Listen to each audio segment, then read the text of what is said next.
Oh, okay. I can't start the video. That's fine. So I have shared the screen. Hi everyone. So Priya, Priya, would you just give the video rights? Oh, sorry. I'll just do it.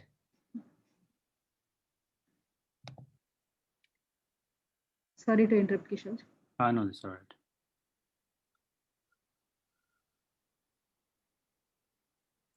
I have 3 messages. Yep, all good. Yeah. Hi everyone. So welcome to the third session on the data analytics workshop. So again, we thank the ISDI IIT main organizers for supporting us throughout these events. So in the first session, what we did was introduce in a brief introduction into mainly Python, because Python is the main language that we are using for analyzing the data and using different libraries. And then we discussed why Python is the preferred option, not just for this workshop, in general throughout the world, why Python is a preferred option for a from a data analysis perspective, like how you have a lot of open source libraries available with Python in contrast to some other proprietary softwares. So that was what we discussed in the first workshop, where we tried to understand how Python loops work, what are the Python data types, and what are mainly the four important data containers in Python, like lists, tuples, sets, and the dictionaries. Then after learning about the basics of Python in first session, we then moved on to second session, where we added some important open source data libraries to understand that helps in so that helps in using advanced data structures for storing our data and for analyzing the data. So some of the libraries we touched upon mainly were NumPy, that is important for handling Python arrays. Then we had Skippy, which is mainly for scientific computation. And then you have Matplotlib, which we have not discussed yet, which we have Matplotlib, which is for visualization purposes. Then you have got Pandas, which is sort of a comprehensive library that has all those functions, as in it does work with NumPy and other things, but it encompasses most of the things. So just using Pandas, you can do many of the things like reading a file, doing some little modifications and doing analysis, so which we will see today. Some of it we'll see today. Um, so in this, so that was what we touched upon in second session. So to recap those things, uh, we will jump to this one. So we have got all these libraries where so we already touched upon NumPy and then the scientific Python library as well. Those two were done in previous sessions. So today we will be starting with Matplotlib to give you an understanding of how to use the visualization toolkit available in Python, how to use it for different sort of illustrative purpose, like a bar graph, like a box plot. There are different types of plots that are applicable in different scenarios that help you gain better understanding into a data, like especially initially when you want to explore a data and just get some important insights, preliminary insights from the data before doing advanced analysis. So even visualization itself acts as a analysis in many places, because it gives you the way you visualize the data will itself give you a lot of insights, which you can use to make some preliminary decisions, and also then also select which sort of advanced data analysis algorithm, or if you are using say some machine learning type of algorithm, which sort of algorithm you have to focus on. So visualization is a very important aspect in data analysis. Then we will move on to Pandas. So a brief introduction to the Pandas library has been given in the previous session. So we'll just build on that and do some more advanced analysis and implementation, and how to read data from CSV files and things like that. And finally, in the next session, we will briefly touch upon scikit-learn, so which is a library for machine learning in Python. Now, obviously, machine learning is a huge field, so we obviously cannot cover, we cannot even like make a dent in that in a 1 or 2 session.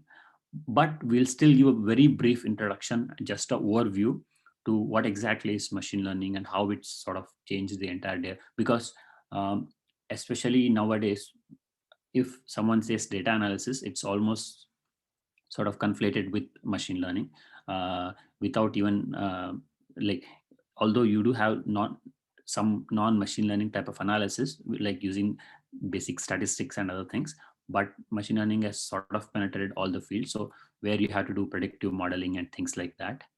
So like how we discussed in the first session, so you have like a descriptive data analysis, where you where, for example, you just visualize the data and see what the data is about, or just calculate the mean and variance and see that. Then you have a diagnostic data analysis to understand why some of the important reasons in the data. Then you have the predictive modeling and the prescriptive modeling. So of these four, predictive modeling or prescriptive modeling, they are the most comprehensive one, as in they encompass, or they are supersets of all these descriptive modeling and everything. So if you are doing a predictive modeling, so in turn you are describing the data, as well as you are diagnosing what is the issues, say, or what, or those sort of things. And then you are doing predictive modeling as well, which normally involves like get the past data and then predict the future, that sort of thing. So like a, say, a standard linear regression, where you are like, you in a locality, for example, you have got you have a data set that describes the pricing of houses in a locality over, say, past 10 years or something like that, using which you can develop a model and then say, okay, how the prices are likely to vary over the next period of say a month or a next year. So, and say how the situation like a COVID-19 or pandemic has affected, and how that will affect the pricing. And there are a lot of things. So predictive modeling sort of is a superset that encompasses your descriptive analysis and the diagnostic analysis and all the things. So we will so keeping all this in mind, we will touch upon these machine learning library functions briefly in the next session. So just to recap, so NumPy we have already discussed enough, and just to recap the scientific Python toolkit which was given. So it is mainly built on NumPy. Now, although your NumPy library has got enough mathematical functions of its own, this one is a better version, as in it has got more dedicated and also optimized functions that are more efficient to handle some of the mathematical problems. And also it has got some prototypes which helps you connect it with MATLAB better. So you can read the data from MATLAB into this one Python using this, or you can write to a .mat file which can be read by your MATLAB. So those sort of cross-platform efficiency is given as well. So Skippy is like, it's organized as different modules, where you would have a module, say, for example, this .linalg, which is for linear algebra. So where if you want to deal with matrices or determinants, or you want to compute a matrix inverse, those sort of things are done by this linear algebra module. Then you have got a signal processing module, so which implements most of your signal processing type of operations, like a filtering or those sort of things. And then you have got, say, this .nd image module, which is for multi-dimensional image processing. So where you can handle images, read images, or process images. And the reason it says multi-dimensional images is that images are by default two-dimensional, as in you just have a width and a height. But there are, of course, images that are three-dimensional and four-dimensional as well, like a medical image would be a three-dimensional image. So those sort of things. Then you can see there is an interpolate submodule, which focuses on mainly the interpolation aspects, where like you have a time series curve, and you have the data spread over 10 days, and then you might have the data missing for 1 or 2 days in between. depending on how the data is varying, you can fill in the data for those particular days. So these are different type of submodules, and as you can see, these are that is why this particular library is important, because this has got this wide range of dedicated functions for these mathematical functions. For example, if you want to say for example, you want to implement this integration, say integration of 0 to 5 x cubed dx, which is pretty straightforward. So you can implement that using this import scipy.integrate, then dot integrate dot quad. So you have x to the power of 3, lower limit being 0, upper limit being 5. So that's sort of in a line you can implement that integrate function. Then you have got the inverse function. So where you have got this, say for example, you define a 3 by 3 matrix np.random.ran, which gives you a 3 by 3 matrix, and this linalg.inv gives the inverse function, inverse matrix. So which is A inverse is 1 by determinant of A into adjacence of A. So I hope you know that. Otherwise also it's fine. I mean, it's just to understand like how you determine the inverse of a matrix. Then eigenvalues are, for example, one of the most important concepts in mathematical optimizations, where when you are determining the correlation between two vectors, or like you have data sets and you want to capture some correlation and covariances, things like that, and eigenvalues play a very important role. So you can use this function to directly compute the eigenvalues of this matrix. You have got 3 eigenvalues here corresponding to a 3 by 3 matrix. So eigenvalues and eigenvectors. So that's sort of just a brief recap of how we did that. And then you have the matplotlib pyplot, so which is like a Python plotting package. So which has got a lot of command style functions for producing the graphs. So I'm not going to go into detail into this. We'll get into it in a meanwhile. So you have got different graphs like this, bar plots, line plots, all these plots. So if you want to plot, for example, a simple plot like this, you have got import matplotlib.pyplot. So that is, matplotlib is the main library. So if you are importing that, import matplotlib.pyplot, say import it as plt. Then if you want to plot just a vector of 4 numbers, then plt.plot. So you have this list, which is of length 4. You have got 0, 1, 2, 3. So x-axis is some numbers. So you just plot that. So you if you want to plot that, so 0 is 0, here's 0, 1, 2. So that's one thing. That's just, again, I'm not going to detail this because Saurav will discuss in a brief while get detailed using the Jupyter Notebook, just show some demonstration and how we can use matplotlib for different types of graphs. But just to give you an idea of how visualization is important, like for example, you can see here, small multiples like provide context and context. So you can see here, for example, you have got different cities here, data from different cities here, where even though like here there is no data here. So where you have got the y-axis, which is wind speed, and x-axis, which is the wind direction. So based on that, you can compare the wind speed in different countries, and you can see how it is distributed here and how there is no how there is missing data here. And for example, if you come here, you can see how this graph can be, this plot can be constructed. So by constructing a mapping from numeric domain to color range, so that shows the distribution of, say, unemployment rates by countries. So yeah, so these are different type of things. So for example, if you want to map from numbers to colors, so here you can map. Here you can see this is sort of center distributed here. So how you can give different color codings if you want to highlight, say, mean of the particular data. Say you want to highlight median of the particular data. So depending on what you want to highlight, you can actually construct the graphs appropriately.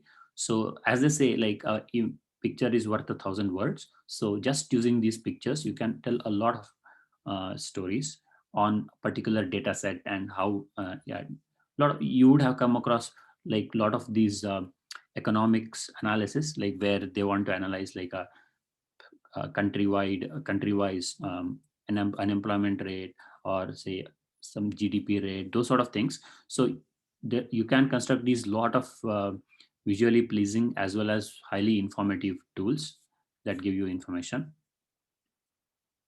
So that's visualization. And then as far as pandas is considered, so you have got these basically, you have got these key data processing stages, which we will discuss using pandas library, how we can do. Like for example, you have to first load the data, which then has to be prepared, like as in you have to do some transformations, like put it in row wise or arrange it column wise, those sort of things.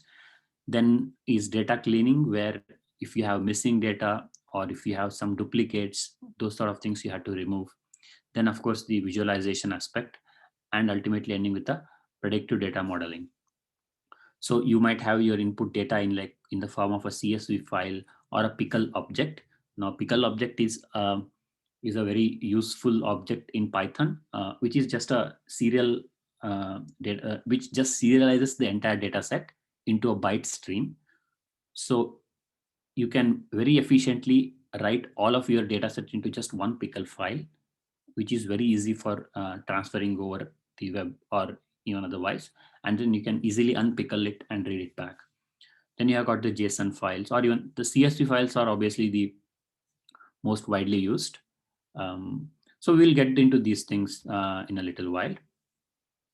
So that's pretty much it. So we will be concentrating mainly on two things, as I mentioned. So one is start with matplotlib and get a brief idea of the visualization part, and then move on to advanced analysis with pandas and how you can load data from different CSV files, or how you can merge them, and yeah, so how you can create some advanced data structures, some very preliminary analysis. So that next week we can do some advanced machine learning type of analysis. So I hand it over to Saurav to briefly give an introduction to matplotlib. Then I'll take it back from him and go proceed with the pandas library. Saurav? Yeah, thank you, Nanda. So I'll start with the session. Okay, so share my screen.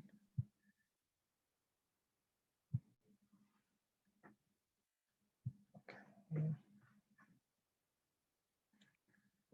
All right. So, okay.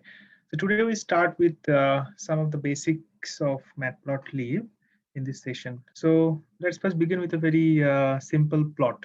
So it's just a sine angle. Sorry, it's a sine function, and we'll have the angles in radians. So for this, we need to import matplotlib, and as Kishore showed you, so it will import pyplot as PLT, and this matplotlib inline command, this is required to plot show these plots along with this text here. So that is a special function provided for this Jupyter notebook. And along with that, for the mathematical operations, we need NumPy and math. So math we need for the definition of pi. So this can be obtained from CP as well. So first, let's create the x-axis. So for the x-axis, we use this arrange function. So that just gives us an array of numbers starting from 0 to 2 pi, and at the interval of 0.05. So that is the spacing. Now y equal to np.sinx. This gives us the y values, and then plot.plt.plot xy. So it's creates the plots. Similar to, I think you have used these similar things in MATLAB, but here you need to use this syntax plot plt.plot. So after that, you can create an x label, y label, and a title, and then plot.show will create this plot finally. So here we see. So it starts from 0 here, and it goes up to 2 pi, which falls somewhere like, it's basically a full cycle of a sine wave. So that's the very simple wave. Okay, now we can go for more customized plots. So So that was just a basic plot, but now we can do a few fancy things. So we take a simple data set here. So the data set is Y, which is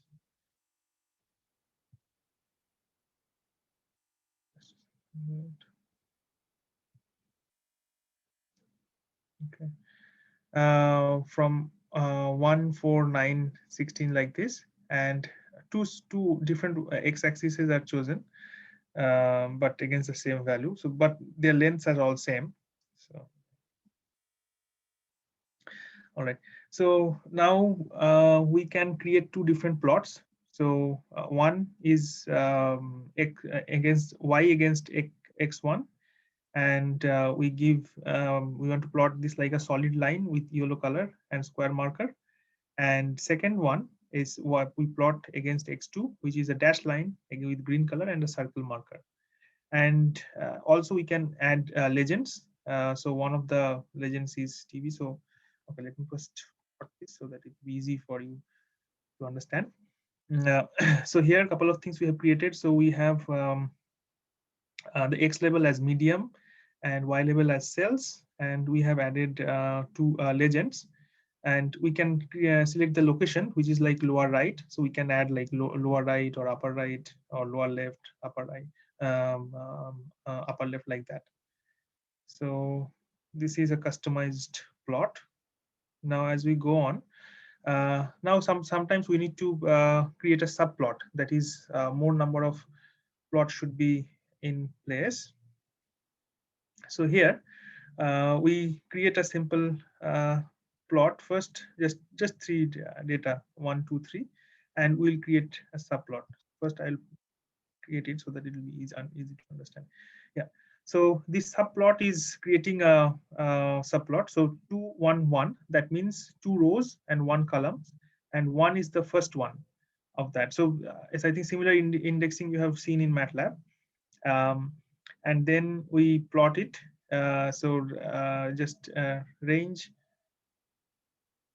Okay.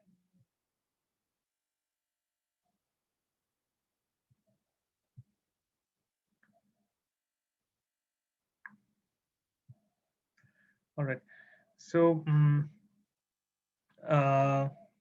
and the second plot is a similar line, just a range which is goes from 0 to 12, and we want to have the background as yellow. So we have added this command here, like face color Y. So we can customize this even further. Now this add subplot is a special function, so that allows that the subplot will not overwrite the main plot.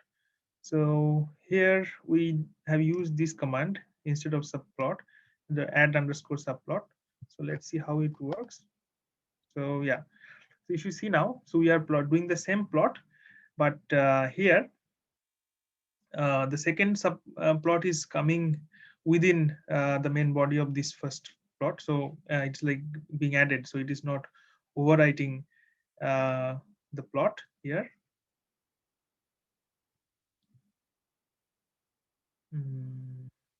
Okay, and then we can also insert some figure.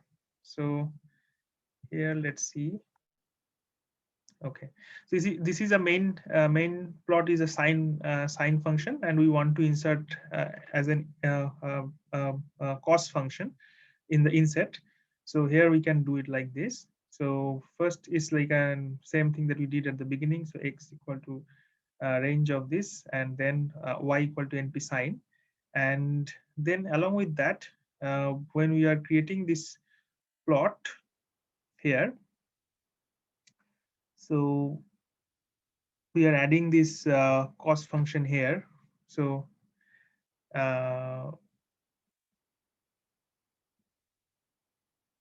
so yeah, so we have two different axes here, and that is allowing us to so one is the main axis and a second is the inset axis. So by using this technique, we can insert this second figure in the inset of the main figure. So this is another flexible option that we have. Okay. Now, a bit more complex subplots we can have. So it's like a array of subplots, and we can select insert like number of rows and columns. So now it's like a array of plots. So for example, we have like if we have subplots 2, 2, so that means we have an array of 2 by 2, like that is a total 4 plots. If I go on executing this part, so we are just importing matplotlib and numpy. So what do we see here? The first one is like we are in indexing with A00. So we have created this plot by keep indexing it like figure comma A. So now we can use this array name A, and then like the first one is a x square function, and then the second one A01, which is the square root of x. So which is here, and we are using the title, and A10, which is the plot here and in the bottom, and finally A11, which is a logarithmic function, so which is the fourth plot. So in this way we can use a grid or bigger bigger array of plots. Now here we can go for even more complex one and complex type of subplots. So here this is a 3 by 3 grid, but the sizes of the plots can be different. So first I'll execute this one so that you can, and then I'll go through the code so it will be easy to understand. Okay, so here we have 3 functions. One is exponential, one is logarithmic, and one is square. So first one we use at A1 as from subplot to grid. So 3 by 3. So that is like we will have, so this total space is actually 3 by 3. So that means we can have 3 rows and 3 columns, but we want to have variable size. So for the A1, we have a column span of 2. So that means a column span of 2, that is 2 columns will be used. A width of 2 columns will be used for this plot A1. So A1 is here. So that is this exponential one. So here, if you see, so it's actually a single a column. Sorry, it spans over the column space of 2 columns. Now for A2, if you see, it has row span of 3. So which is A2 is a square function. So this one, so it takes the whole span of 3 rows. So that means the whole, because we have chosen 3 by 3, so it takes the whole space. So but it takes by default just 1 column space. So so that's just it. And for the A3, we have a row span, that is 2, row span is 2 and column span is 2. Oh, and this tuple here, this is actually the, you can say that this is the starting point of this. So if I think, yeah, I have the quick syntax.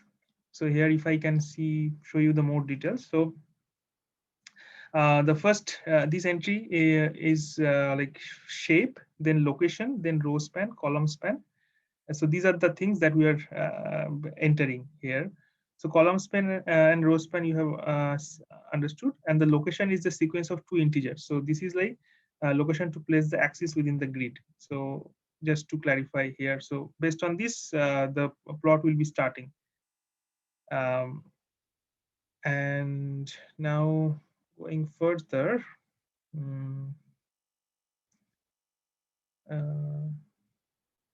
okay, now we are going to use another function, which is grid. So this one, basically earlier we had blank bodies of the plot. Now we can insert some grid lines in the background of the plot, and we can also customize them. So for the first one, it's just a cubic function, and we are just putting grid as true. So that takes the default grid, but then we can also customize the grid. So here in the second one, we are using color black, and then we have this is the line style, which is hash and dot. So which is, I think, very thin. It's like a lightly dotted lines, and then line width is 0.25. So these are the customized options that we have entered. And if we put no grid, which is by default set, so then it's like blank in the background. So I hope this is clear. Now we need to see some of the formatting of the axis. So this was some of the formatting with the plot. Now we see formatting of the axis. We can also do some operations. So first, again, execute this one. Okay. So the very first one is like different types of scales that we can use for our plot. So again, we are creating two different plots. So first one is here a0, which is an exponential function, and we are going to use it on a normal scale. And so we had two functions. One is x square, and another is exp. Now, similar thing we can do on a logarithmic scale also. So now a1 is the second one, and we are plotting the same two functions exp and x square, but we are modifying the y scale here as from linear to a log scale. So we can see clearly here. So that it's the same functions, but in T2 due to two different scales, the pattern of the curves are being seen as different. Now we can also customize the spines of the plots. So let's see, yeah. So we are just creating a normal plot, and just an array of 1, 2, 3, 4, 5 here. And so for the bottom spine, which is like this bottom line, which of x-axis, we are setting the color as blue. So you can see this is a very deep blue color here. And then left side one, we have chosen red. So this one is red. Then we can also increase the line width. So line width we has you set as 2. So you can see that this line width is slightly thicker than the x-axis line. Then the right line is like none. So right line is something here, which is nothing here at this point. Top also is none. So they are all missing. So this is how we can customize the spines of a plot. We can create limits also. Like plot can be of different distance, but we can limit some of our area of interest. So here we are creating a plot at first, which is going from the x-axis is from 0 to 10. Now this one here.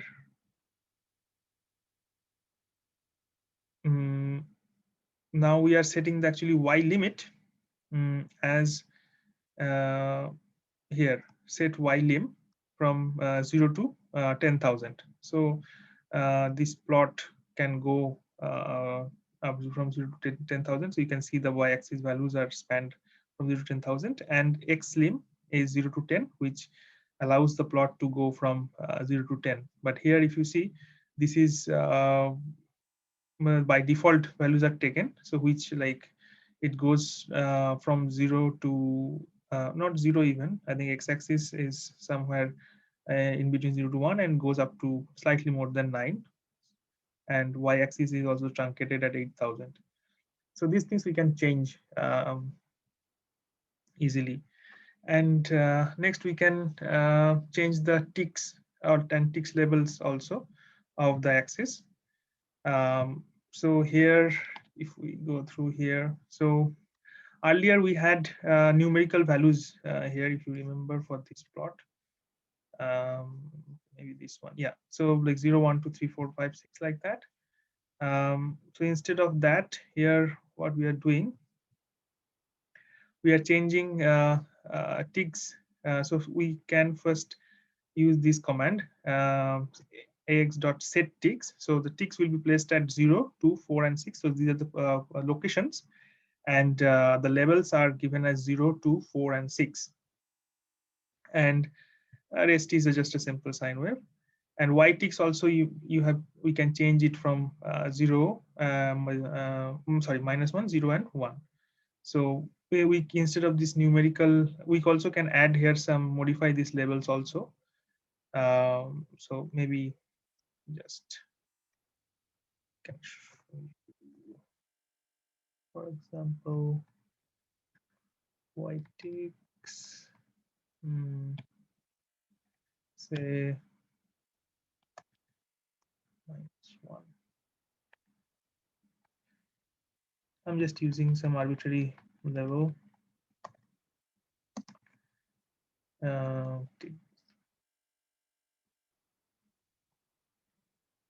So yeah, here you can see that we have just updated the levels here. Okay.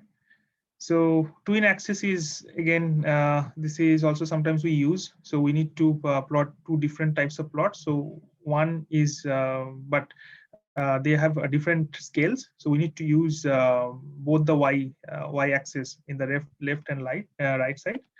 So here, for example, so we want to plot an exponential function as well as a logarithmic function, but their scales are different, as you see. So we need to use both the left and right side y-axis. So for that, we x values we can keep the same, say 0 to 11, and but the y, if the very first one is exp. So this one, the blue one is the first plot, and then we can use this command a1 dot twine x. So this allows us, and we can set it as a2. So then we can use the second plot x comma input log x, and we are using red and a circle dot point. So then we can plot two different types of plot and two different scales. Yeah, this is just the legend x, exp, and log. So these are simple plots. Now we look into some of the specialized graphs or types of plots that we many times need to use.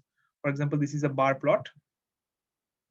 So yeah, so this is a very simple bar plot. So we can have our axis. So the x-axis we want to have C, C++, Java, Python, and PHP. So these are the different type of language, and what are the different number of students who are going taking these languages. So these are the data 23, 20, 17, 35, 29, and 12. And then ax.bar, it just creates these bar graphs. It's a very simple one. Now we want to have slightly more customized kind of plot. So here, for example, we have multiple different types. So we want to have like multiple types of bars at some instance. So the data is, for example, entered as a this matrix here. So each row belongs to one particular type. So and there the data is actually grouped according to this way, row wise. So the first group you can see like 30, 40, and 35. So these data comes here in the first entry. Then second one 25, 23, 22, which is here. Then the next 50, 51, and 45, and finally 20, 17, and 19. So these are the data that are we are plotting as bars. And now we can customize. Some of the customization that we are doing here is adjusting the width. So we want to have bar widths of 0.25. So that is how we are creating this one. And colors. Oh, sorry. This first one is just the location of these bars, and their width is entered here as a separate parameter. So we just to ensure that there is no overlap. So we are just creating this plus and putting the numbers. So second one is now we want to have bars which are like starting on top of each other. So instead of side by side bars, sometimes we need to have bars on top of each other. So this is very simple. So when we are creating this bar here, so for example, we have in this data, the data is like main means, and women means. So these are averages, and we want to have the same width, and the axis is like this. So AX bar is the data is main means, and width is entered as 0.35 and color is red. Now on top of it, we want to start the second one, which is the second data, which is women means. Width is same, but when we need to insert this additional command here, which is bottom, and we set it equal to main mean. So instead of 0, it will start from where main means has started. So all these bars are coming on top of the first one.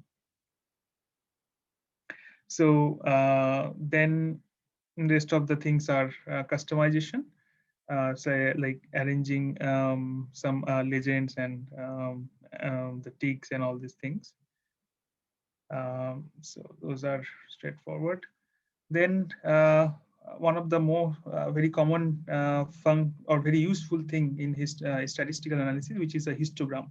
So we have a data set here like this, random. It can be any data, and we want to create bins. So that means actually the x-axis is starting from 0 and 100. So, and we want to have bins of length 25.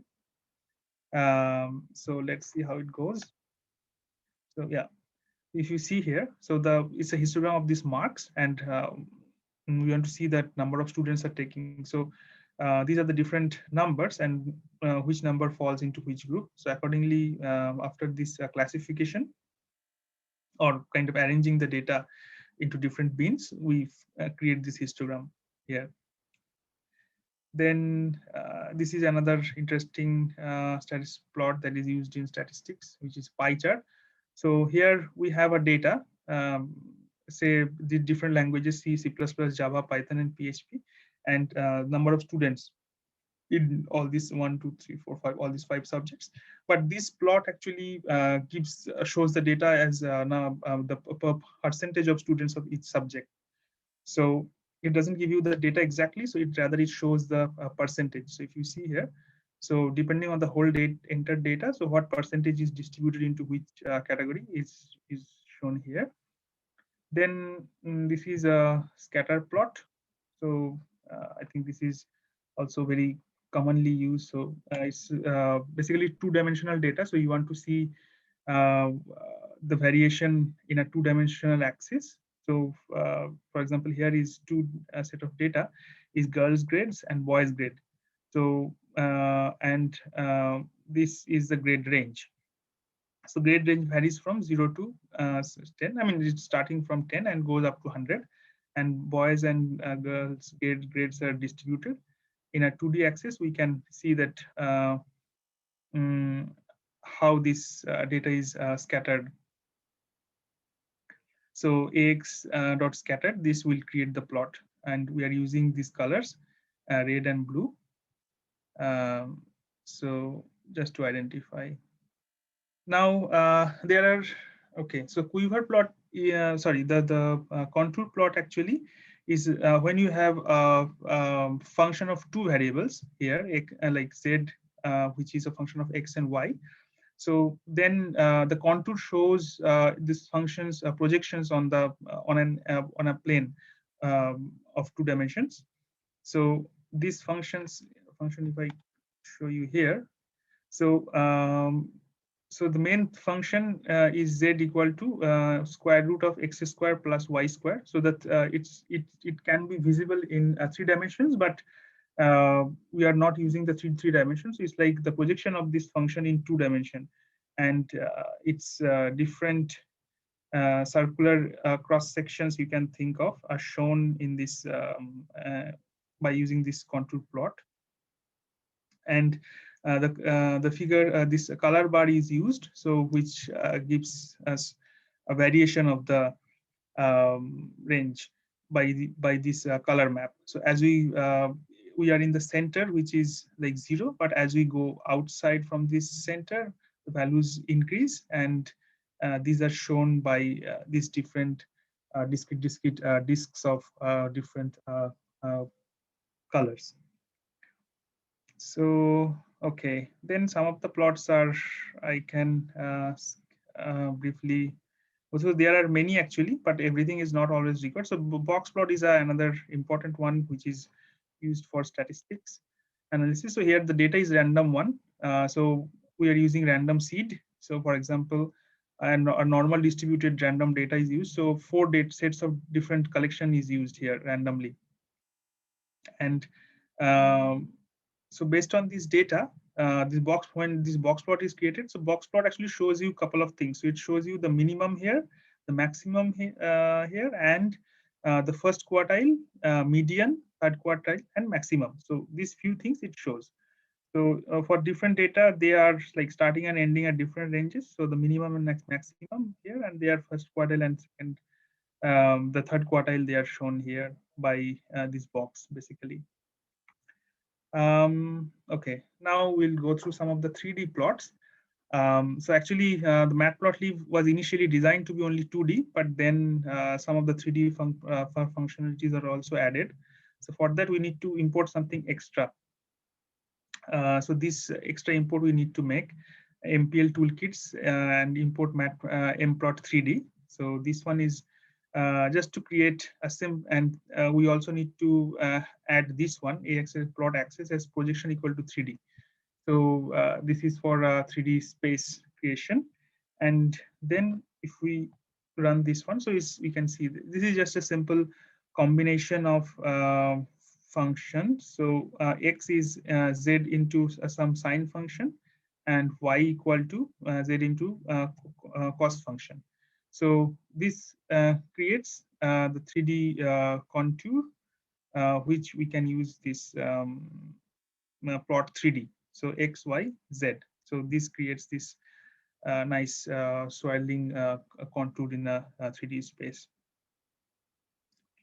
So we can also have this 3D scattered plot kind of thing. So this is also a similar pattern, but it is like a scatter plot in 3 dimension.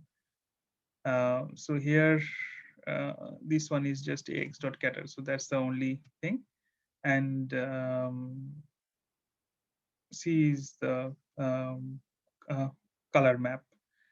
Okay, now we have 3D contour plot. So we can have, so here again, we need to, okay, creating a function. So we have just seen a 2D contour, but now we can see the 3D contour also. So here we are using a binary color map. So that means just 2 colors, 0 and black and white. And this one is the function, that is this x square plus y square.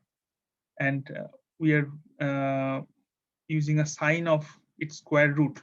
So basically there are ups and downs in this pattern because of the sine function. And the x and y, they are created by using this least space function from -x to plus, sorry, -6 to +6 at the, and total 30 samples are there. Okay, so these are the one. Next, we can have a 3D wireframe plot. So this is a similar plot, but this is changing wireframe. So it looks like more of a wiring kind of thing. So these lines are more visible, and so because the color is black, so it's just in one color. So you can change this color map also.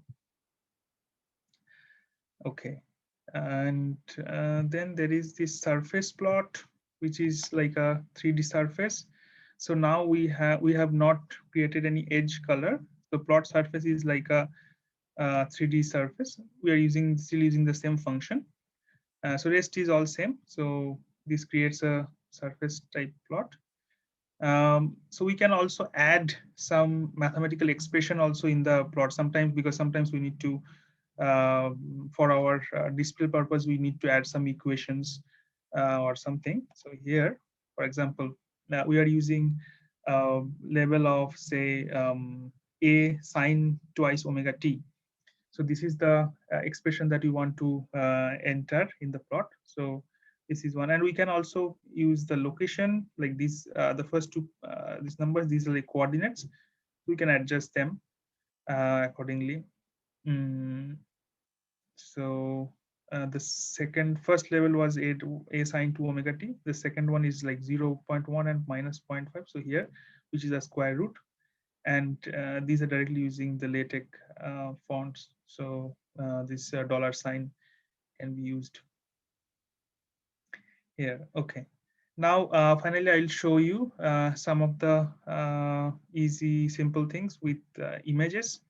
So for image, we need to make another extra import, so which is matplotlib.image as MP image. So this is a new one. So here, the first one is mpimage.imread. So imread, this function actually reads the data as an ND array object and stores. And then the plot.imsave, it basically saves the data at your location where this file is executed, and then finally imshow will show you the plot. Okay, so yeah, so this one was just, we are using the default logo of matplotlib. So I have already copied this file by downloading it. So and I have saved it in the same location where this this Jupyter notebook is there. So it's just reading the file here, or else if it is not there, you can just add the path before here. So it will just read from anywhere in your system. And then you can save it also by adding the path and by customizing this data inputs. And finally, imshow will show the figure. Okay, I think, yeah, that's all from my end on matplotlib. So Ananda can take over now and go. Thanks, Saurav. So I hope that was a good introduction into matplotlib, especially how you can plot a diverse range. So we just tried to give you a comprehensive overview of how you can plot if you have a one-dimensional vector, or you have got two-dimensional images, or you have got three-dimensional volumetric data. As I discussed, so we'll now move on to some advanced analysis with pandas. So just to give a brief idea of what sort of operations and data manipulations you can do with pandas and how you can use that for this purpose. So let me share my screen. Yeah.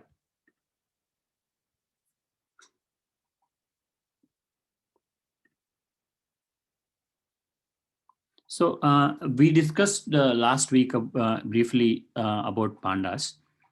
So which has got three different types of data structures mainly. So you have got a series, you have got a data frame, and then you have got a panel. So series is mainly for a one-dimensional time series type of data. Then you have got data frame, which is for two-dimensional data. Then you have got panel, which is for higher dimensional data.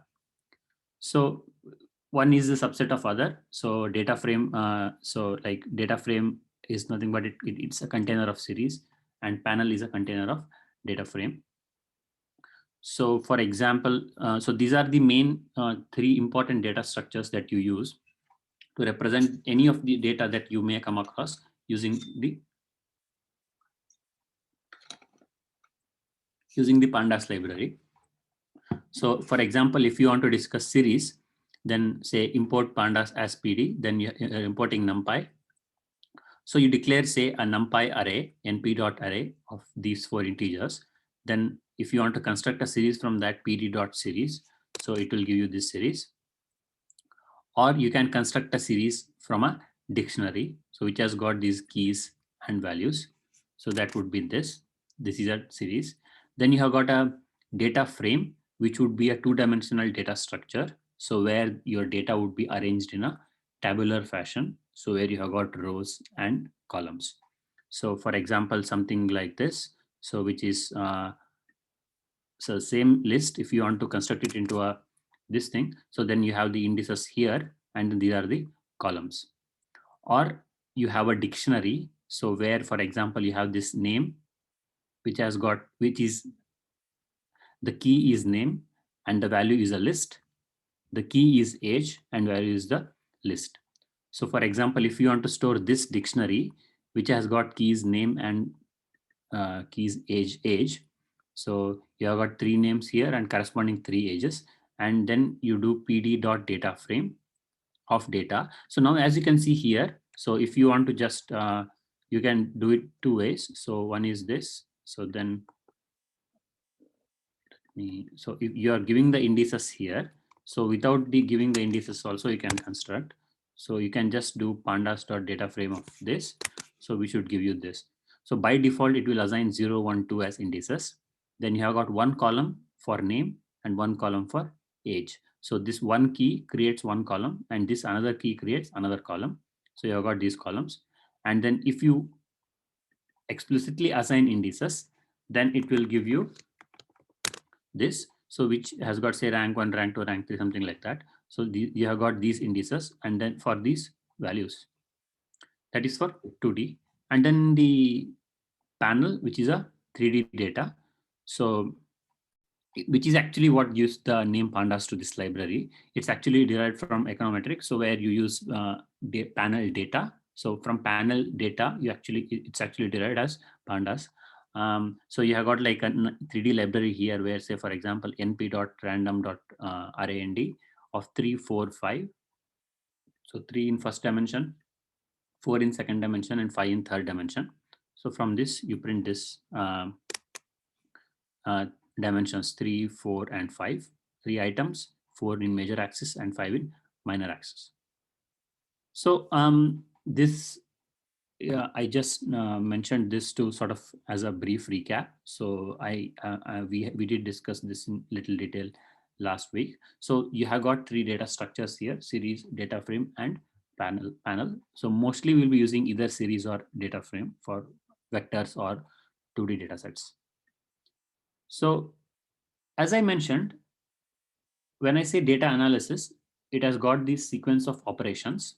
So where you first load the data and then you do the manipulation. So then any visualization, exploration, then advanced analysis. So let's first start with loading the data. So if we are loading the data, so there are different types of file formats. There are, wide varieties of formats, like even when you stick to some, let's remove the images, those sort of files. So if you just stick to say one-dimensional sort of data sets, you would have like an Excel file. You might have like a CSV file, which is comma separated values. And then you would have a JSON file, or even you might have some sort of binary file. You would have it in a say .txt file. So the data can come in a variety of formats, and Pandas gives you the functions to efficiently read the data from any of those files. So we'll just stick to 1 or 2 formats here to give a brief idea. So starting with CSV files, CSV file is a very, very widely used format. So let me just actually show. So for example, CSV file would look like this, which would be an Excel file. Yeah. So for example, here we have got test1.csv. So which would be this. Say you can open it using your Excel file. So where you have got these, say for example, you have these 5 rows and 4 columns. So you have got numeric as well as string types here. So 1, 3, 5, 7, and say Apple 10, 11, 20, 39. So that's one sort of CSV file. Then you can also assign headers to that. So test2.csv, which would be this. So where you have like student, subject, grade, standing, and section. Then you have got these values. So this you can open this CSV file using the standard Microsoft Excel, and it's a very efficient way to most of the one-dimensional data, like in a say in a health informatics sort of thing, or bioinformatics analysis, or any time series data, or might be something related to a general economic sort of data, and it might be any sort of data. Most of these data are normally stored in CSV files. It's very easy, and you can sort of open it using a file reader, and it's readable format as well. So going back to our, how do we read this in our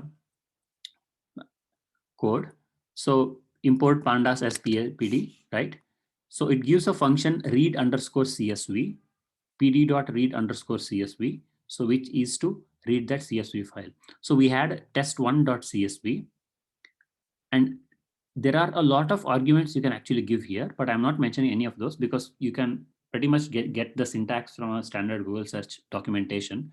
But I'll just only mention those which are useful so that it is less confusing and easier to understand. So for example, here you have pd.read underscore CSV, test1.csv, comma, SEP, which is the separator. So you might have in CSV files, you might have the fields separated by tabulars /t, or you might have entries separated by commas. So depending on which separator you have stored your data with, so you can use the appropriate separator. And if you don't use any separator also, it will give you like this here, it will take the default separation is comma. So for example, I read this here. So it treats always the first row as here, like the header. Then from here, it assigns the indices 0, 1, 2, 3. So if I don't mention anything here, it's again same thing. So for example, if I were to give /t, then it would give this. So you can see here, it's actually it actually shows comma here, and because so this is not the perfectly suited separator for this one. So you use comma, you'll get all the data like this. So that is pd.read underscore CSV. So that is, and then you can, how many columns are there? So you can test.data columns. Then, yeah, so that's one thing. So then we come to this, say for example here, pd.read underscore CSV, right? Test1.csv, comma, names equal to fruit1, fruit2, fruit3, fruit4, fruit5 I have assigned. So that will be assigned as the new header. So if I write this, then you can see here, initially this 1357 apple was here, and the index here, it was starting from 0. So now you can see, if you assign this, now it starts from here. So you are getting all the 5 information, and these 5 are the headers. So which is giving you this. So from this, you can access it in a different way. Like for example, I think you can access it like this. So if you want fruit1, then you can use like this. So now you have assigned these 5 keys or header information to this CSV file that you're reading, because it doesn't have it. So using that, you can use a fruit1 values are here, fruit2 values are here. So then, for example, what you can do next is dot values. Oh, sorry, this is not, oh, this is numpy object. Yeah, this one is already numpy object. So which means you can take shape. So it's a flat numpy array. So which is, you can see here, it's a this is I hope we had discussed this before. So like this is a very popular way to, so if you have a flat 1D numpy vector, then you normally have just one dimension followed by a comma and blank. So which means it's a, you can also consider it like a 5 by 1 dimensional numpy array. So that's for this. Then say for example, you want to read test2.csv, which we had before executing this line here. So like for example, I want to read this. So test2.csv, if I read this, I'll get this. So now here the test2.csv already has different fields like student, subject, grade, standing, and section. So that is test2.csv.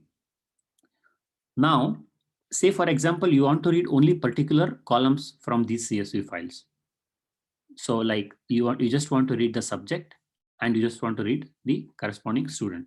So then you can use a value called index underscore call. So index columns. So you just give the index columns in a list followed by commas. So test2.csv. So you get this and then print this. So if you do this, so you'll get this. So which would give you the subject as well as the students separated here, and then you get this separated here. Now, you can use the columns which you want to set as indices. So using use columns. So which will just give you, these are the columns that you're using, student and the subject.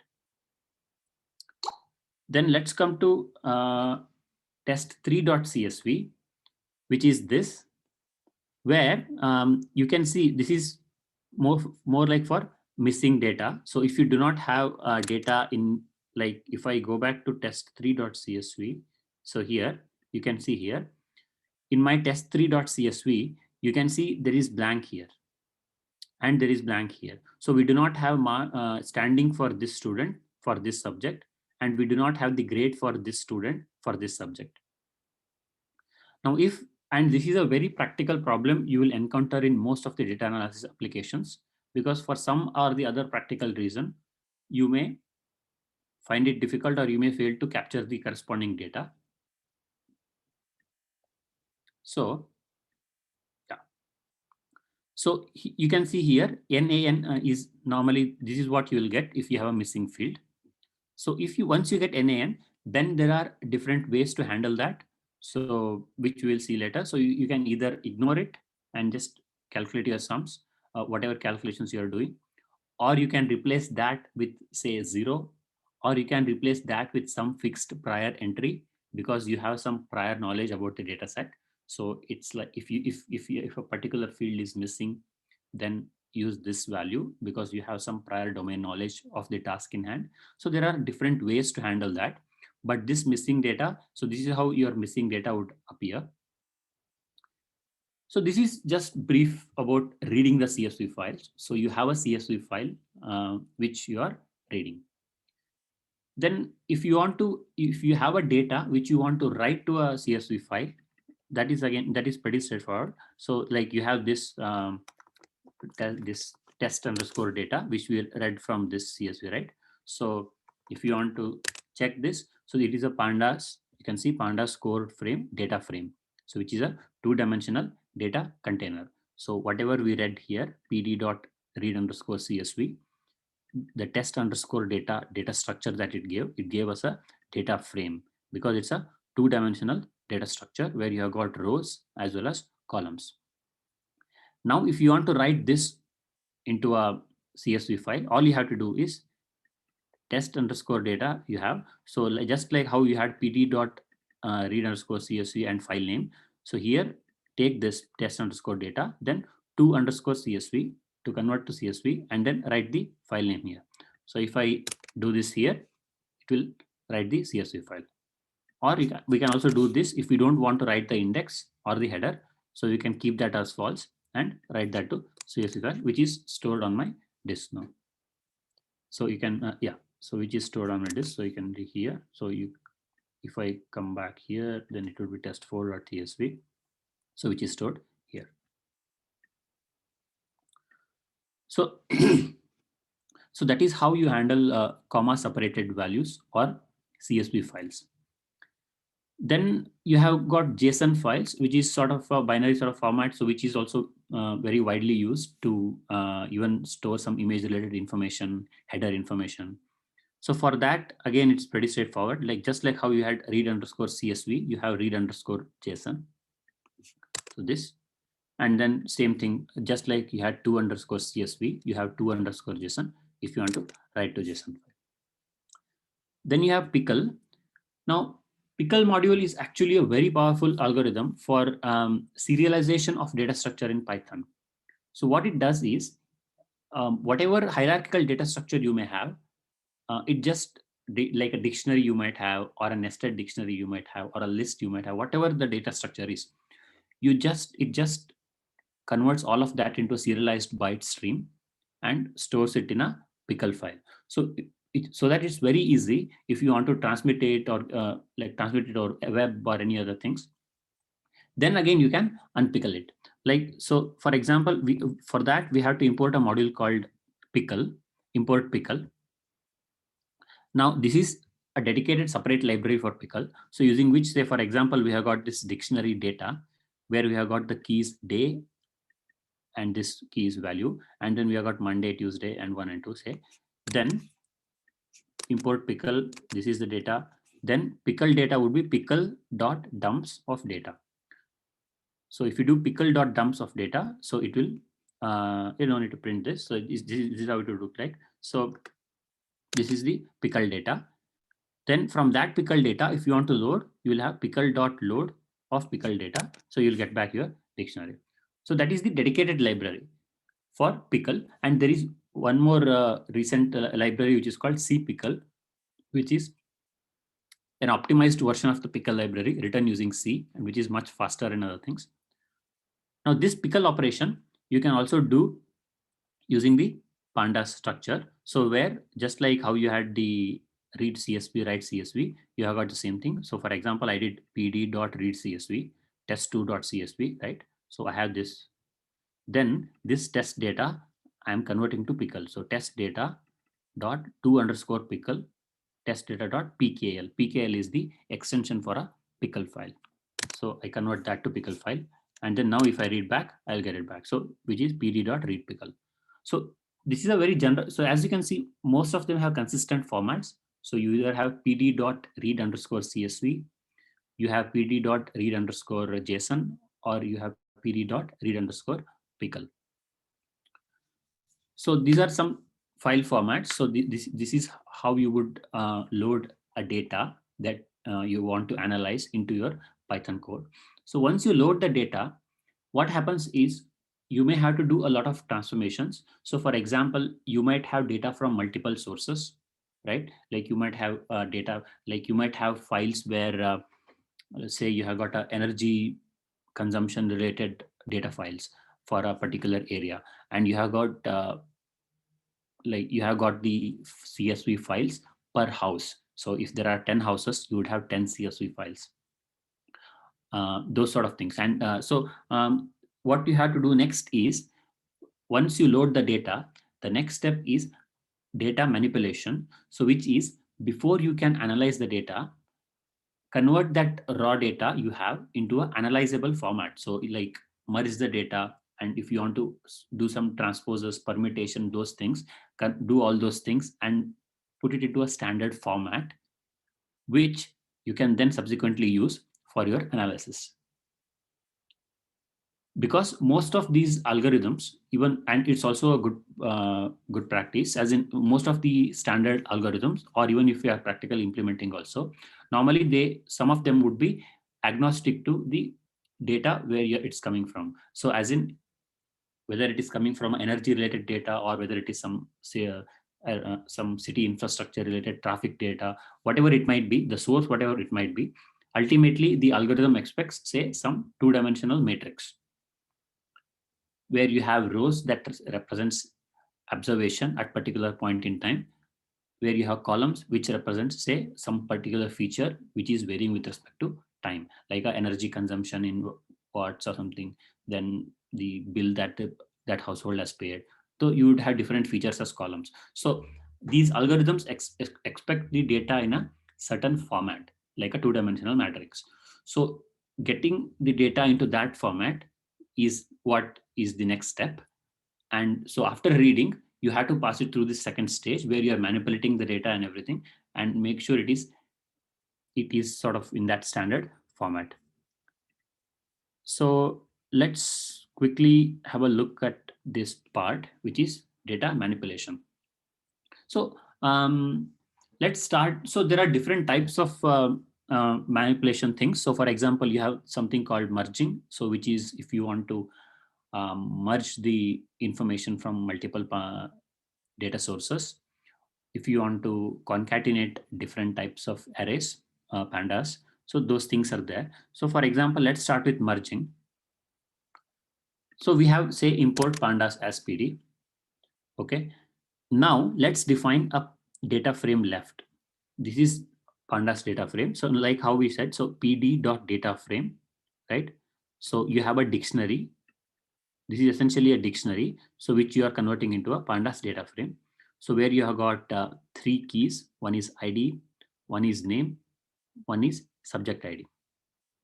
So you have got 1, 2, 3, 4, 5, the ID, and then say you have got 3 names, so for 5 names, and then you have got subject IDs, which is 5 subjects. So sub 1, sub 2, sub 4, sub 6, sub 5. Then you have got same, right? Different pandas data frame, IDs, different names starting with B, then subjects. So some of the subjects are common, some aren't. So if you just declare this, so you have got this left and you have got this right. Now, let's say you want to merge these two because these are two different files. Say, let's say you have read these two left and right from two different CSV files, right? Like this is for say some section A and this is for say some section B. And you want to combine them or you want to merge them and to get some common information. So if, for example, I do pd.merge left, right, on equals ID. So if I do that, let's just see what comes. So I get the names. So here you can see I get all the 5 names here, and then I get all the 5 names here. So what it does is it combines based on ID. So here there is 1, 2, 3, 4, 5, and here also there is 1, 2, 3, 4, 5. So the IDs match. So 1, 1, 2, 2, 3, 3, 4, 4, 5, 5. So all of them is combined. So then you get you end up with name X, subject ID X, name Y, subject ID Y. So for 1, 2, 3, 4, 5 IDs, this name has this subject, this name has this subject. So all of that is combined now into one merge. So for example, if you want to do like from the two classes, whoever has common IDs, combine them and get one single data structure. So where you have got common IDs and you have the corresponding names and subject IDs. So this is what you have once you merge on ID. If instead of merging on ID, if instead of using the ID as the criteria for merging, if you want to, along with ID, if you want to use say subject ID, right? So if I do this, yeah, then I end up with only these two names because where is, yeah, allies and this one, yeah. So here you can see, because here you can see 1, 2, 3, 4, 5, 1, 2, 3, 4, 5. So the IDs are same. So which we got here, but along with the ID, so now that IDs are same, it's given both. Now we had to compare the subject IDs as well. So if you compare the subject IDs, you have see here there is no match here. This is sub 1, this is sub 2. It compares index wise, so sub 2, sub 4. So only this matches, which is sub 6, and sub 5, sub 5. So see, this is where there is a match in ID as well as there is a match in subject ID. So if there is a match in subject ID and if there is a match in ID, then merge both of them. So which is yeah, here. So which is giving you this. So name, there is a match. So for ID 4, ID 5. So in both the sections, the ID 4 and ID 5 represent subject 6 and subject 5. Whereas the ID 1 to 3 in both the sections represent different subjects. You can see here. So ID1 in here represents subject 1, whereas ID1 here represents subject 2. So this is not common to both of them. Then let's say for example, then there are 4 different types of mergings as well. So which, for example, let's say you want to merge based on IDs, as in let's say pd.merge, like how we did here. All this syntax is same, left, right, and on subject ID, and just say how equals to left. Now, what does this how keyword do? What it does is, if I do this here, so you can see here, you have got the names here, so which is there from the start. Then you have got subject 1 to subject 1, 2, 4, 6, 5. Now, the key I am using here is on is subject ID. Now, if I'm using this subject ID, when I'm merging these two, actually this sub 1 here is sub 2. So it's not common. Those things should be dropped, like how I did here. So here only we ended up with these two. Whereas here we are getting all the 5 rows, as you can see. That is because I'm not saying that use from both. I'm explicitly saying use the keys from left. That is the how argument specifies how to determine which keys are to be included. So for example, here, what is the left one? So the left one is this, right? 1, 2, 4, 6, 5. So you include all of them. 1, 2, 1, 2, 4, 6, 5. Now you can see there is no sub 1 in the right data frame, right? Because it started sub 2. So if there is no sub 1, that means those things will be considered as NaN, which is missing entry. Because when you are merging these two, if you want to merge, for example, say I have got two data sets from class A and class B, only using the class A key, I want all the information and merge with respect to class B as well. So you are not bothered about which subjects are present in class B or not. If there is subject present, that thing will be filled in here as filled. If there is no subject present, then fill it as NaN. So you are using only the keys from the left as this thing here. So that is one. Same way you go for how equals to right if you want to do the opposite. Then how is equals to outer. How is equals to outer is a union. So it's like set union. So you have, it's like if you consider A and B as set. So what this how specifies is whether you want to use keys from A, whether you want to use keys from B, whether you want to use keys from A union B, and whether you want to use keys from A intersection B. So that will give you 4 different types of merging procedures. So using which you can combine these pandas structures into bigger structure. So here, as you can see, so outer is for union and inner is for intersection. So this is brief idea of how you can merge data from different sources. So you have data from different CSV files. So you want to merge them and get a single data. Just a little extension of that, but somewhat variation of that, just more efficiently, is concatenation. So where you just concatenate the this thing. So here you are not merging based on keys. So here you're just appending the things. So you're not checking whether some particular key is present in both the classes or things like that. So you could probably say, yeah, so you could so you have the unions here like this.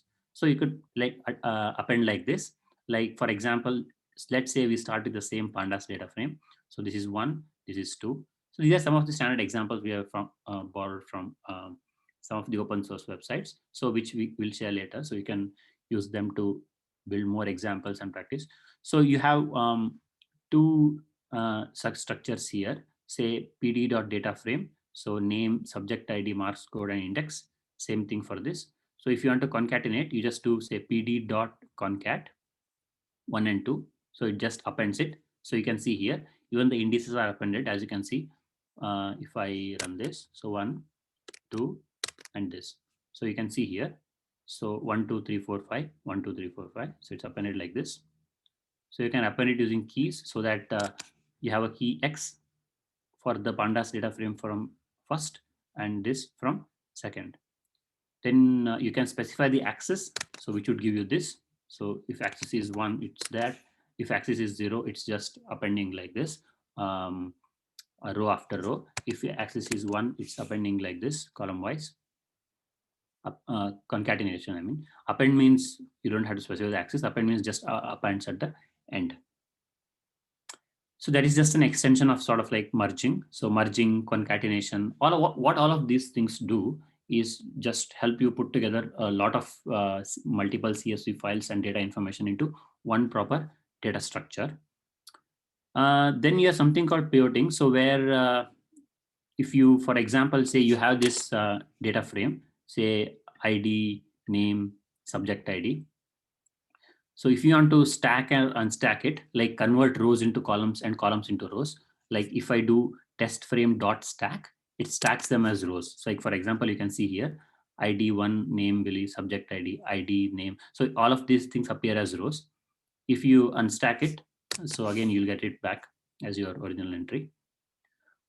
So that is as far as your merging and those things are considered. Then let's say you want to remove certain entries because without those things you want to do the analysis, or maybe they are duplicates, whatever may be the reason. So for example, this is the frame you have. you have got ID here, you have got name here, and you have got subject ID here. So if I do unstack frame dot drop 0, so this particular row will be dropped. So without that row, if I want to do the analysis, that could be dropped.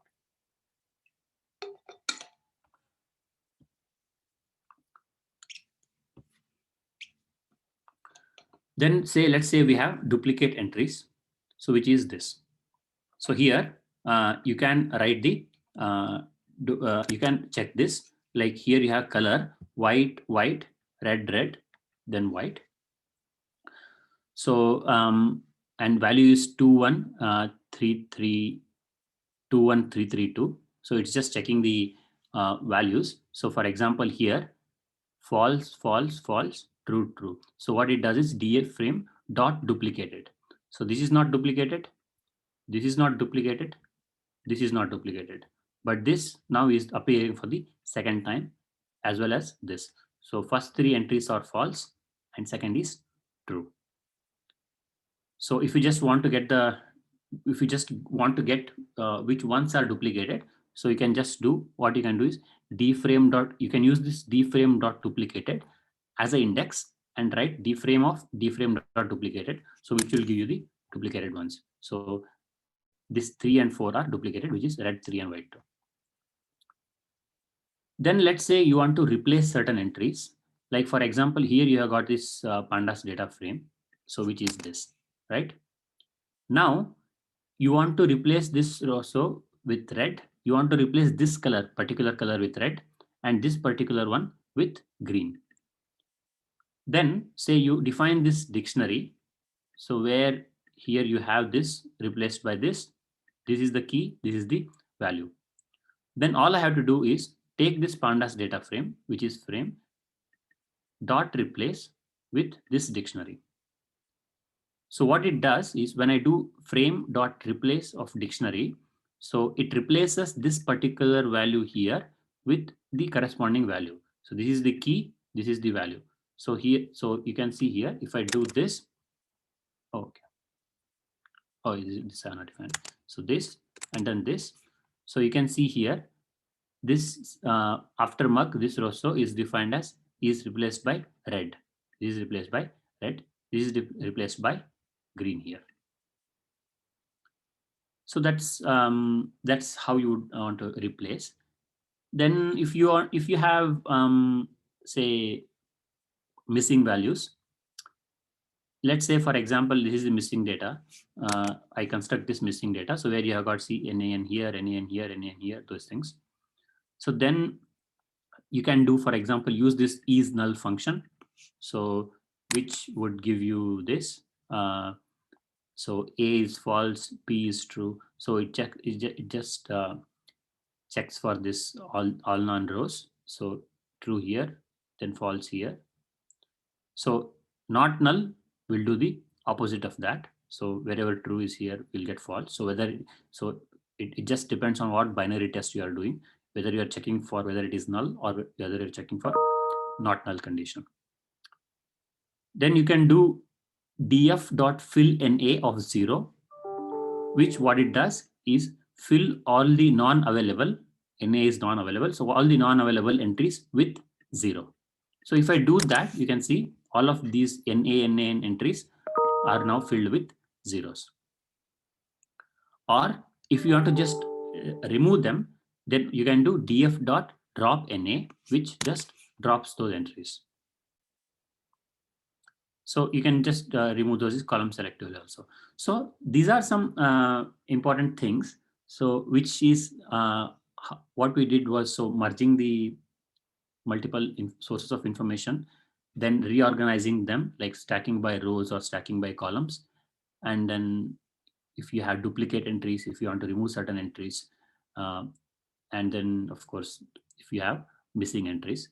So these are by no means, of course, comprehensive. There are a lot of other functionalities, but due to time constraints, we're just limiting to the important ones. So let's say, yeah, that was that. Okay, yeah, we have part 2. So let's quickly. So for example, The matplotlib visualization that Saurav discussed, that is actually wrapped with pandas. So you can actually, even without explicitly using matplotlib, you can directly plot your data using the pandas data frame itself. So you don't even have to venture into explicitly importing that matplotlib and constructing the pyplot and other things.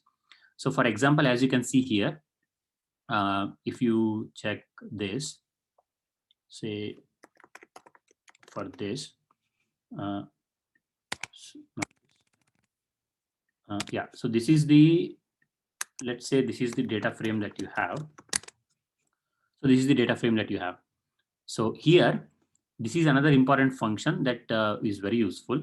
So here you can see I am constructing a pandas data frame from np.random.dis normalized 10 by 4 matrix. So 10 rows, 4 columns, where the columns are a list of ABCD. So A, B, C, D.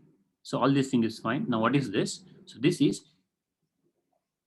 if you didn't have this entry, the index would be just 0, 1, 2, 3, 4.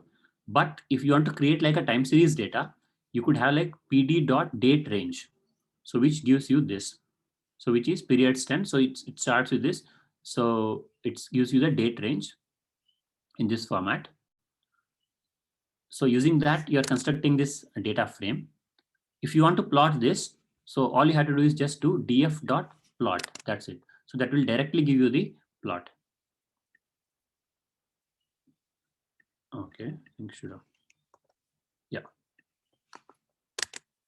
Yeah. So I should have given it here. Yeah. So df.plot. So you can see here, you have got the 4 different columns. Let's say this is a time series data where you have got these different time points and different features are collected over time.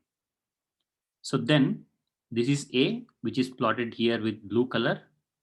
So you can see x-axis is the time and y-axis is, let's say, amplitude. Then A is one time series, B is another time series, C is another time series. So without any of the, because the matplotlib is wrapped with this, so you can directly use these functions with pandas.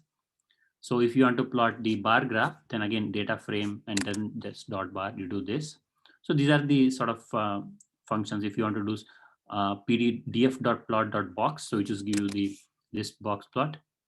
So which is a very important this thing in error bars. So like when you're running an algorithm or when you're doing some data processing, so it might be that you're starting the processing with some random initialization. So you're not getting the exact same result every time. So in that case, normally how you represent data is you run it for say 100 simulations, 100 times, and then get what is the mean. So this bounding box for this box plot here, for example, this green line here represents the sort of say mean or median around which the data is distributed, and the height of the box represents the variance. So when you want to compare with sort of 2 algorithms or 2 approaches, those sort of things is very useful. So these are again the same plots. So the important thing is you can use all of the matplotlib functionalities, most of them, directly with pandas, even without importing matplotlib. So this is one of the key reasons why pandas is widely used, because as you can see from reading the files to sort of manipulating the data to now visualization, it has got all the functionalities by itself. You do not need any external library. So just using pandas, you can do most of the basic of data processing. So that is the thing. So visualization is more like sort of qualitative analysis, right? So you're plotting the graph, from that you are making some interpretations and inferences, you're coming to some conclusions. So then there is quantitative analysis, which is getting some interesting statistics from the data. So which would be, say, for example, we have this data frame. Say we have got the dictionary where you have got the keys as name, age, and rating. So you have got time series here. This is time series. This is time series. So pd.data frame of D. Then print df. So this is my data frame, right? So you have got the name, you have got the age, you have got the rating. So these are 3 columns. So now if you want to do, for example, df.sum, it will directly give you the sum of these. So for example, sum of these columns is this, sum of these is this, and this is also sum, as you can see, because strings also, as we saw earlier in Python. So if you have string A and string B, so if you do A plus B, it will give you AB. It acts as a string concatenation. So that is print df dot sum. So if you just so those things you can do. Yeah, then this is there. Then if you want to take, say for example, mean, so it just acts as numerical data. So if you want to construct a mean, so then you would have print df dot mean. So you'll end up with the mean age as well as mean rating. Or say you want to get standard deviation, so it should be df dot std, so which will give you this, so which gives you age as well as rating. So then this then there is this very useful function with the pandas data frame, which is describe, which is if I just write df without doing any of these explicit calculations, I have a pandas data frame. If I just do df dot describe, then it gives you most of the initial descriptive statistics with which you, like whenever in data analysis applications problems, one of the most important thing is the moment you have a data, first thing is you need to understand what are its characteristics. And when I say characteristics, it is like what are the important sort of these measurements using which you can describe that, like what is the mean of this particular, what is the variance, what is the standard deviation, or what is the, so those sort of things, because those sort of things give you a preliminary idea of what the data set is about. Irrespective of what your end goal is, this is usually the first step you always start with. So df, if you just type df dot describe, so it gives you most of this information. So for example, it gives you the count, it gives you the mean, standard deviation, then the minimum and the maximum. Then it gives you the 25% and 75% intervals as well, like interquartile ranges. So you can take like 1/4 to 3/4 here. So 25% to 35%, 75% ranges. So what is the minimum? What is the maximum? What is the mean? So just this single function can give all of that. Then if you want to, if you in the same describe, if you write df dot describe, if you use the keyword include and then write object, then what it will do is it will give you, it will operate on only the columns with strings. So here you can see count 7, unique 7, top Sarah. So as in we started with this and it's only for the string. So obviously here the parameters like mean and variance don't make sense. So this is what it gives when you operate on strings. So frequency is 1 and this is the top one. So there is no duplicates. So you have 7 and out of 7 all are unique. So that's one thing. So then you have this another useful function. So which is, say this, which is percentage change. So if you do that, so what it does is it just gets the successive differences. So you have got 2 minus 1, 3 minus 2, those things divided by the changes. So 3 minus 2 would be 1. 1 divided by 2 is 50%. 4 minus 3 is 1. 1 divided by 4, 3 to 4 divided by 3. So what is the amount of change divided by the original value, which is how you would calculate percentage change. 4 minus 3 divided by 3, 0.33. 5 minus 4 divided by 4, 25%. That would be the one. So that is PCT underscore change, percentage change.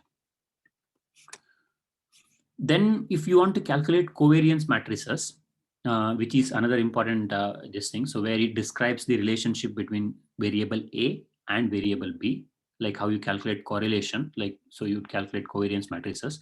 So you can see here, so we have got one data series S1, another pandas data series S2. So all I have to do is S1 dot COV of S2. So that will give me the covariance matrix of that. Then yeah, let's leave this. Let's skip to this. So which is correlation. So which is Pearson's correlation coefficient. So which I hope you know. So where you find try to find the correlation or relationship between two variables, two vectors, how they are correlated. So where the index varies from 0 to 1. 0 meaning that they are not correlated at all, and 1 is perfect correlation. So if you want to calculate that, so you have this frame dot CORR. So where it considers each column as one variable. So you have 5 variables here. So it calculates the correlation between each possible pair of columns. So you will end up with a 5 by 5 matrix. So where you can see the diagonal entries are 1 because the correlation of that variable column with itself is 1, of course. So that is for this one. What else is so this is pretty much it for this one. So these are some basic descriptive statistics. So where you see, as you can see, there are a lot of basic functionalities. So these are irrespective of what advanced analysis you would do. These are the ones you always start with because they give you a very important idea. Like first you plot the graphs, visualize the data, then you do these basic calculations. So those sort of things. So let's say, for example, let's solve this small example. So which is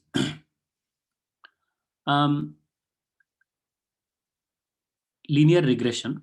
So let's, like, as you would know, so what linear regression is, you just have, say, for example, y is equals to f of x, where you have the x varying with respect to, say, time or something, and you have got y. F is a curve that you want to fit. Now, depending on how the data is distributed, say you fit certain curve. Once you fit that curve, then you can use that curve to make predictions in future. Now, this is one of the most simple and fundamental sort of algorithm in like data machine learning or predictive modeling. Whenever there is a concept of predictive modeling, especially nowadays, obviously everyone tends to jump at, say, advanced machine learning algorithm, some sort of decision tree, or even a neural network. But regression still is the most useful, especially when you have a simpler data. So linear regression or a logistic regression, there are two types. So when linear regression is when you have a value that is continuously varying, and logistic is when you have a categorical type of data. Let us say, for example, this is what we have, right? So we have a vector x, which is this. So 5, 7, 8, so 4, 5, 6. So this is some 13 values here. So and then let us say we have a vector y. Now you want to understand the data. So first thing, you just visualize the data. So which would be PLT dot scatter of x comma y. So if I do that, so it gives me this. Okay. Yeah. So it gives me the scatter data. So which, as you can see, we have got some x here and some y here, right?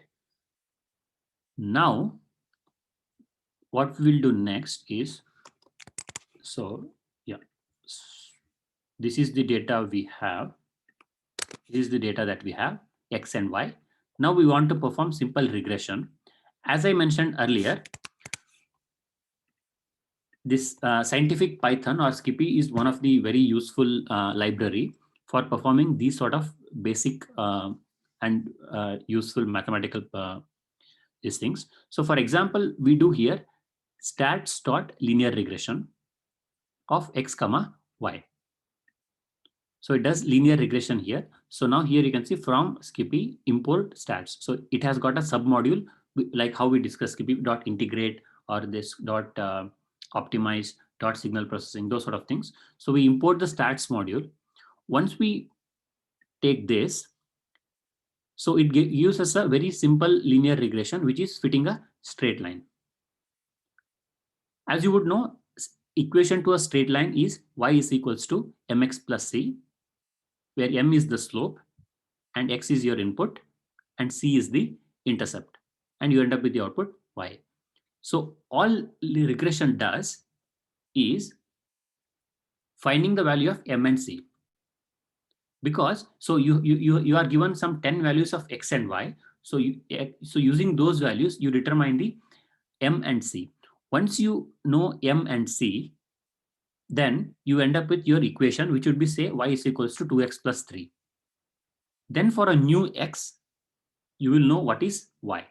So which is sort of how roughly this predictive modeling works. So here, if we do linear regression of x comma y, it gives me a particular slope as well as intercept, which I am, for example, I define a separate function here. So using this slope and using this intercept, I define this function which is slope times x plus intercept. So which becomes mx plus c. So this is my y. So y is equals to mx plus c. So this function, what it does is it accepts. So to be more clear, so let's just keep it like this. So yeah. So here, once I determine using this given data, once I perform regression, I do mx plus c. Now this function now accepts x and returns you y, because we have already determined what is slope and what is intercept. So if I do that, so this is my straight line that I have fit. Now obviously, as you can see, this is not a perfect fit, but still this straight line is passing through most of these. You can see the points are distributed around these straight lines.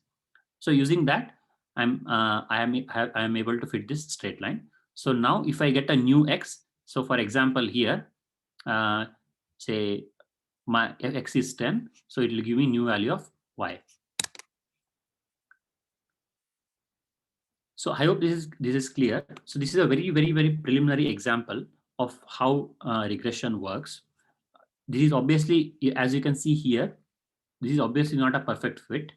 Like you would, like there are ways where you can find what is the goodness of fit and those parameters. So which are these things. So here, for example, you can, if you, so here you can see this 75%, this indicates sort of goodness of it. Then there is the standard error, which is STD error. What is the error? Then you have the slope and intercept, which would be slope is minus 1.75 and the intercept is 103.10. So you can see here from the figure as well, the negative slope. If it was an increasing slope, it was a positive slope, then the line would be the other way around. So you can see from here as well that it is a decreasing slope with increasing x. Yeah, so at larger values of x, you have lesser values of y. So it's a decreasing slope curve. So this is sort of curve fitting. These are the sort of things which we will build upon in next session. Let me briefly touch upon, say, one more example before we leave. So for example, let's say,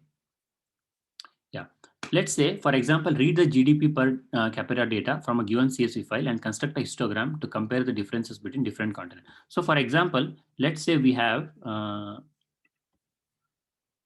let us say we have this CSV file, which is countries.csv. So this is the data set that is given to us. So which, when I open here, you can see there are different columns here, which is country, continent, year, say life expectancy, then what is the population, then what is the GDP, which is just economic units, GDP per capita. So you've got different columns here, which is spread over here, and you have got the different continents and different countries.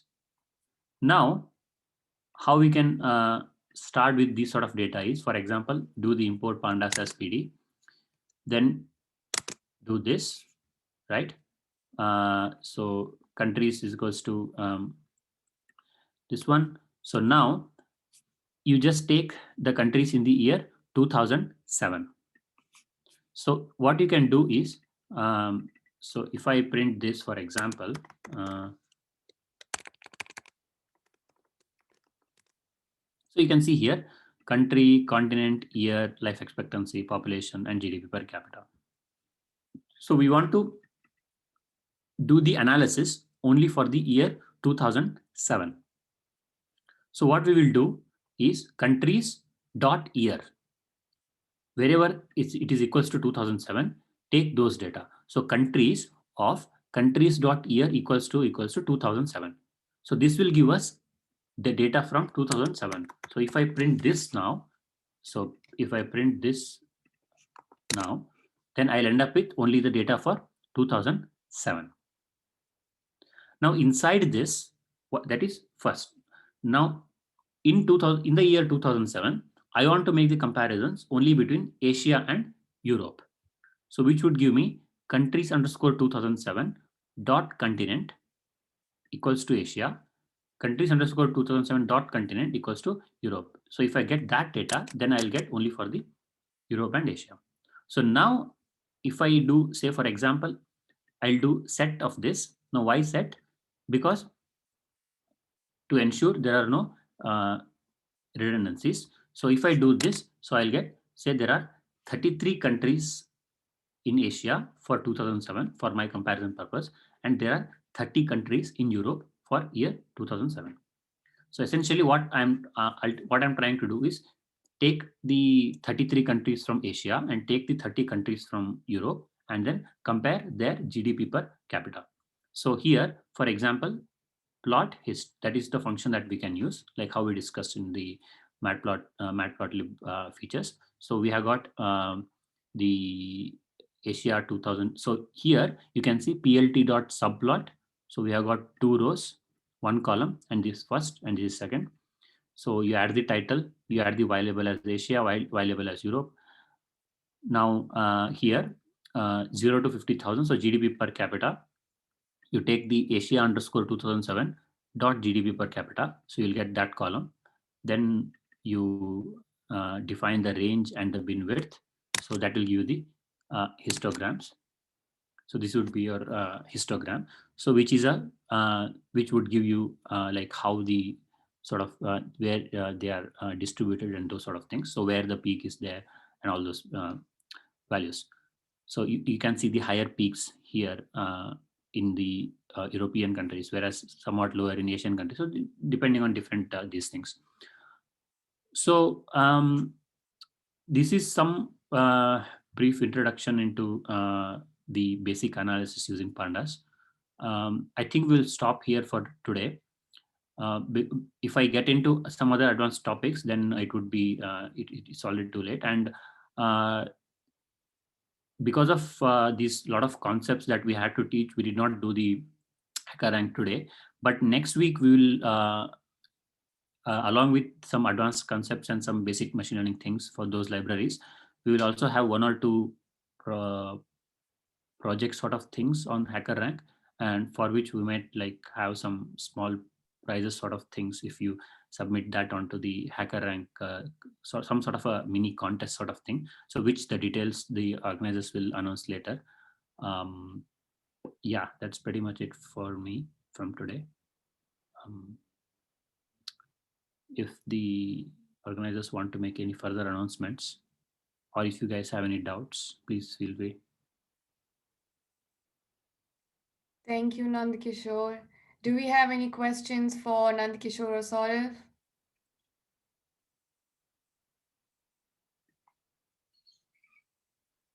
No? All good? If you get any questions related to the workshop, please feel free to email us.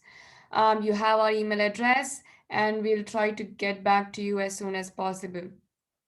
So I would like to thank everyone for attending the workshop, and a big thanks to Nandakishore and Saurav for the great delivery of the workshop again. For next Tuesday, we have Nikki Rosso giving a talk on robotics in Australia, focusing on telepresence, social and educational robotics at 5 p.m. So I look forward to seeing you all next Tuesday and in the upcoming events of the symposium. Take care and stay safe. Thank you. See you.